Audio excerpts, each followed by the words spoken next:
drop him.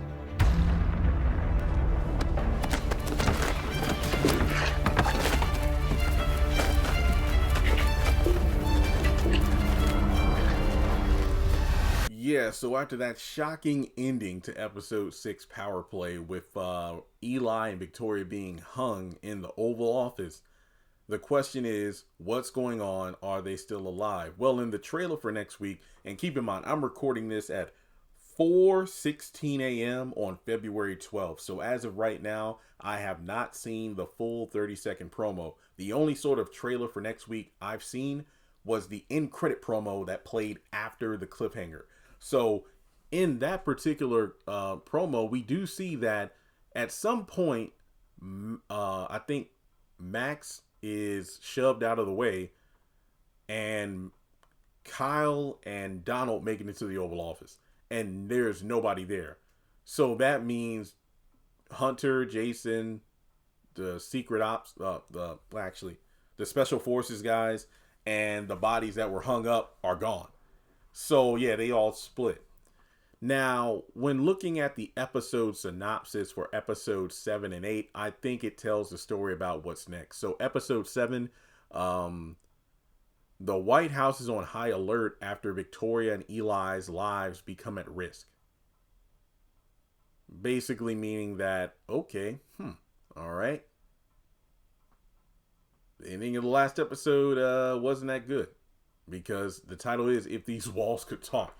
Then we shift gears into episode 8 entitled In Due Time.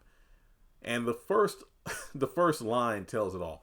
Eli and Victoria see red after a harrowing move by Hunter, which I feel displays that if they're seeing red instead of the light at the end of the tunnel, they are still alive.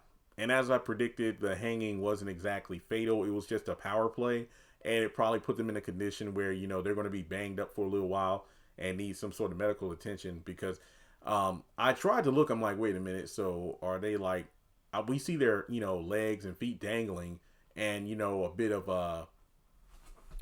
a struggle from their wrist, but I was trying to see, are there any sort of ropes like tied around their shoulders or anything, but we don't see that far up. So we can assume that they were probably legit hung, but they didn't, not in at a height where they could actually die from it. So I think that they probably come to in episode 8 and they're trying to figure out a way to get revenge. But Hunter got him good and I have no idea how they can come back from it. And I dare say that like Hunter, kind of boasted to him, Victoria, if your father was really listening in and if he wanted to stop me, he would have stepped in by now. And he makes a valid point because in the earlier season of the show, if these two had any sort of argument or yelling or whatnot in the White House, the next morning, what would happen? A phone call would come through from Victoria's father telling him to get in line. With all the ruckus that's been going on, he would have known something. He would have called to shut it down.